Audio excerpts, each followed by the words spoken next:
Haringey, so it's a very, very promising start. When you look at the range of events, 1:45.47 for 800 metres and 45.22 for the 400 metres flat. Of course, he got a gold medal in the European relay in '86 when Britain won the championship. You may remember he ran the third leg and lost a shoe in the handover from Chris Akabusi. A reminder then of the lane order. Coupland Sheffield in 1, Williams Sheffield in 2, Lynch Haringey in 3, Cadogan Haringey in 4, Davidson Edinburgh Southern in 5, Crampton Spenborough in 6, Jennings Yeovil in 7, Whittle Haringey in lane 8.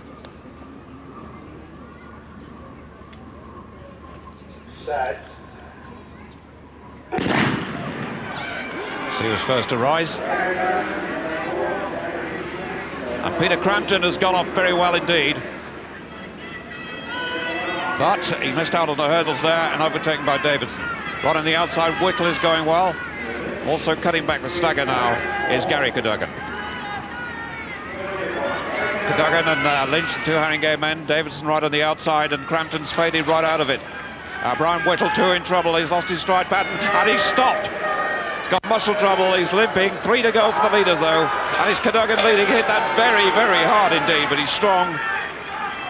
Oh, again, he's right off the stride pattern, and that must have hurt. 1 to go. That's a good job too. Change to the other leg, almost limping, I think. And look at the time, 49.83 inside 50 seconds, which is quite astonishing. And Crampton, who had a disastrous first 200 metres, having started well, he came through very fast in the closing stages. Well, Cadogan smashed his way through the closing stages then. Really was the most raw performance, but also he's showing that he's got considerable ability. Inside 50 seconds, that's a very good run indeed, 49.83. If he ever gets it together, God, he must have been staring at the track then, wondering whether he was going to go down.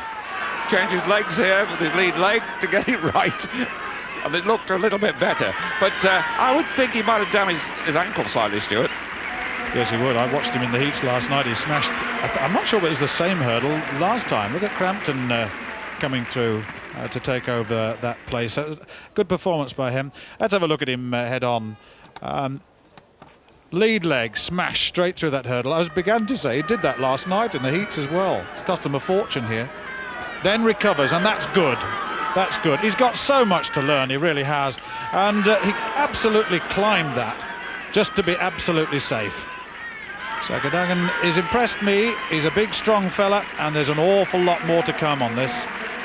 Just a bit anxious about his ankle because it seemed to buckle underneath him, but in fact he's walking around the track without limping. In second place with that late run, Peter Crampton. He's got a lot to learn about hurdling, but he could be dangerous when he has done from Spenborough. And in third place, Lawrence Lynch of Haringey. We'll now check on the 400-metre hurdles final result. Cadogan left a lot of timber around the track, but still succeeded in breaking 50 seconds. It was a firewood race, really, but that was really fine. 49.80. Well, if he can get everything together, he's going to do some real damage, and it's not to the hurdles. Crampton in second place, Spenborough 50.62, and Lynch of Haringey in third place, 50.96. Akabusi probably needed that race to bring him into form for the 400 metres hurdles in the European Cup final in a fortnight's time in Rome, because he's almost certainly going to be selected tonight. Now, this is really retirement for Chris Akabusi. He wasn't going to compete at international level at all this season, but now he's discussing matters with Frank Dick, the national coach. And I think Chris, if he feels it's right, will give it a go. Well, now what about the plans of Chris Akabusi? Will he be running for Great Britain in the European Cup final in 2 weeks' time in Rome? Chris is here now with Stuart Story. Chris, the 400 metres, second place. How did you feel about that?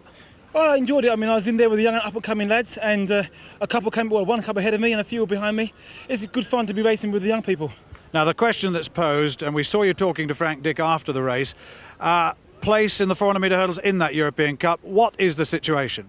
Well, I think that the young man, Gary Cadogan, has underlined his name in the European Cup place. He's gone under 50 seconds, 49.85. It's a great time. That'll get him in the top 50 in the world. And if I was him, I'd be grabbing it. But you may well be offered it. Has anyone said this to you? As you said, Frank was talking to me about under those lines, and I sympathise with him and his dilemma. But the young lad, he can't get world-class experience unless he races in world-class competitions, and so I'd give him my vote. The European Cup is very demanding, though, isn't it? And it demands experience, and you're the man with the experience, and surely that's what they're asking, isn't it? Precisely, that's what they're asking. But if you talk about this year alone, I've had no experience over the 400 hurdles. I've done 6 sessions, no races.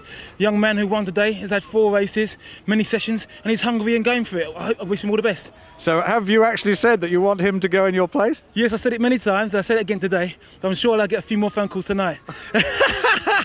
We'll wait and see what the selectors say, Chris. Thank you, Stuart. Well done. Thank you very much, and I wish him all the best. Bye-bye. Well, that's very interesting news there, because it was taken for granted that Akabusi would be running. The young man, Gary Cadogan, won it well, inside 50 seconds in the 400-metre hurdles today. But a big question about his experience, and of course in a European Cup final, that may be a problem.